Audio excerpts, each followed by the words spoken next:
What's up, guys? I'm here today playing some Star Wars roleplay. This is on a server called Nemesis Gaming RP. This is a Star Wars roleplay that's been going for quite a while, a couple of weeks, months, years.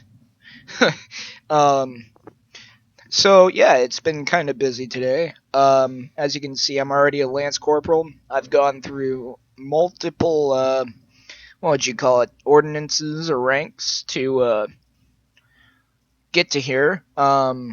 Taking you to the training room right now.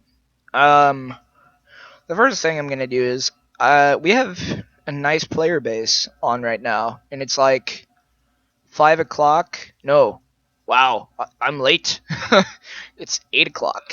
Um, and so we've had a nice player base developed here, and let's see if I can get up to here.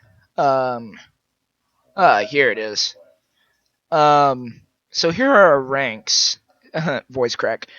Here are our ranks. As you can see, I'm a Lance Corporal. I've only gone through 3 of the ranks.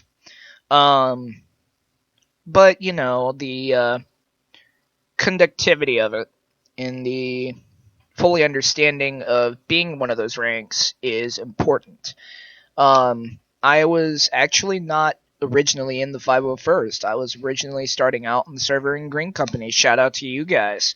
And then I was an XO for Green Company, an executive officer, which is, as you can see, right below the commanding officer in white. And then I was an XO for Shock. Shout out to you guys as well. One of the best regiments on the server for defense. And they're also the military police on the server, as well as we have down here the Senate Commandos, which is led by Taggart, and he's really cool. If you guys see him on the server, give him a shout.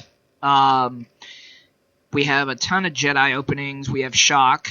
We have a ton of ARC, Clone Troopers, 501st, and then you have these 501st CAs, which are known as the Clone Assassins. For those who don't, I would say, don't fully understand the skin or what a Clone Assassin is. The Clone Assassin loadout is actually really sweet. You get a Defender sporting blaster pistol. Let me go into first person here. The blaster pistol. Then you have the DC sidearm pistol, which is equipped for all the Clone Assassins. You have the DC-17M, which is equipped with the ARC Troopers, the Deltas, and a couple of other guys.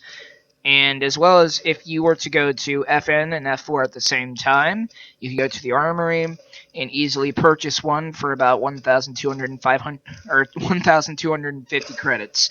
You can purchase a lot of stuff on here, and as well as you can also gain points. So if we hit FN and F2, it'll create a nice area here. This is the point shop, where you can spend points to buy things such as like a golden Westar pistol. You can literally buy a golden Westar pistol on the server, and that's insane. The next thing that the Clone Assassins have are a T-21, a DC-15A, which, look at this.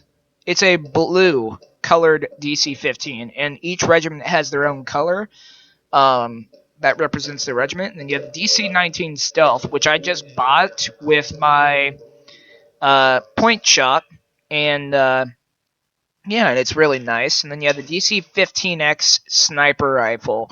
This thing is absolutely astounding, and it is really cool.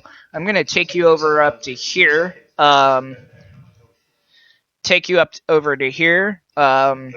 And show you guys what these sound like. So this is the sporting pistol. So, see, there's what the pistol sounds like. Here's a DC-15A sidearm. Then you have the DC-17M. And then you have the T-21. And then you have the DC-15A, which is really cool. Standard DC-15A, just a different color. The DC-9 Stealth. And then you have the DC-15X, which is literally a sniper rifle. The only downside is you have a collateral espionage, as I would call it, but it's just a tactical bullet expansion that bounces off the walls. So you have to be careful with that in close combat. So that's why you would most likely use the DC-19 Stealth, the T-21, or the DC-17M. So, For those of you who actually play on the server, many of you actually know me, but it's not really I would say, a continuous process. You meet new people here every day. As you can see, we have a large clone trooper pool, and we have a ton of new players coming every day, and we actually have drill sergeant now, which is really interesting because before on the server we didn't actually have sergeants, and we have a clone trooper commander. It's Devis, I think, clone commander Devis, and he's in charge of the clone troopers. That basically keeps them in line and is really, really nice.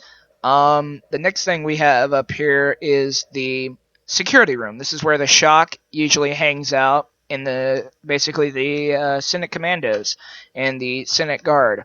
And this is where they'll take the intruders and everyone else to basically hold them there, and will be a continuous processation and down the line. It just depends on who's in charge and how they run it.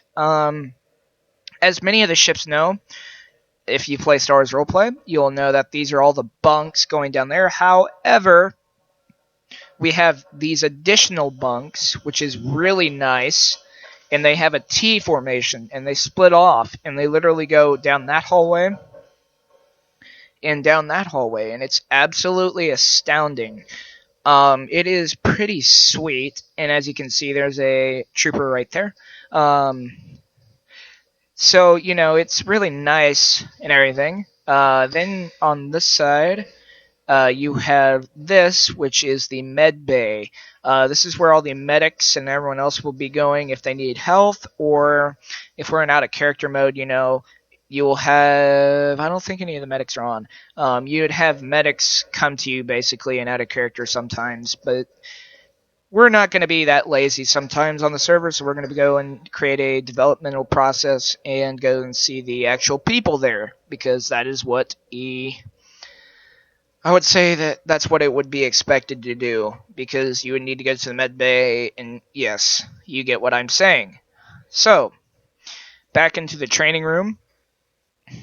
The next thing that we have the standard formations. However, we have a box and the diamond drill, which is a prisoner and a VIP. So you'll have the box formation, which is the blue boxes right here and here and here and there. And then you have the red box. The red box is the important person or the highest in command, and they will form a box with all the lowest in commands, or the people that rank, or the people that are important will surround the most important person, and they will escort or transport that person to a location, situation, or a standardizational area. Next, so the prisoner is where you'll be facing outward. You'll be facing outward away from the person in the middle, and actually, no, that is VIP. Crap, I feel stupid for doing that now. I will make sure to do laps later for that. No, a VIP. So VIP is facing outward. It's kind of like a deal to where the person in the middle is the important person, kind of like an escort or the presidential escort. You always want to look away, but you want to keep an eye out around for anyone that could possibly attack. The prisoner, you would always turn to the left. Prisoner is where you're looking in. You're always looking in at the prisoner. So let's say it's a death watch, and the guy is disarmed. He's not armed at all, and he's in the middle. You have to keep an eye on him because you don't want him to escape, and if he escapes, then you're screwed. That's how it works. So you have that, and then we have this. This is prone. And we have prone now, so some of the regiments actually will teach an advanced firing line or advanced firing squad, which is kind of cool. So the advanced firing squad would be, of course, this person in the front doing this, and then the person that would be in the second to be crouched, and the third person behind would be standing up. The firing line is literally a gigantic line sometimes, or even a smaller line if it's a bunch of smaller people, or a smaller group of people, and you'd form a line. Pretty simple there. Saluting, that's pretty simple. It's just saluting, saying sir, showing respect.